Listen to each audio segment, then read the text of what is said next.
bir kun kelib mani erkak qizimni avaylab qo'limda erkalab katta qilib o'tgan qizimni kimgadir berib yuboraman-da, tushunyapsizmi? Keyin u odam keladi-da ishdan. Erkak qizim naskisini yechadimi? Nomard menga ayt, o'zim yechaman. Erkak qizimni ovqatiga baho beradimi? Bugun tuzi kam bo'pti. Amana ko'z yoshlarimdan xo'sh bo'lmasa.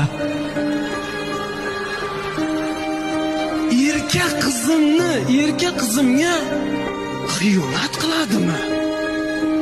Boshqa odamni erkak qizi bilan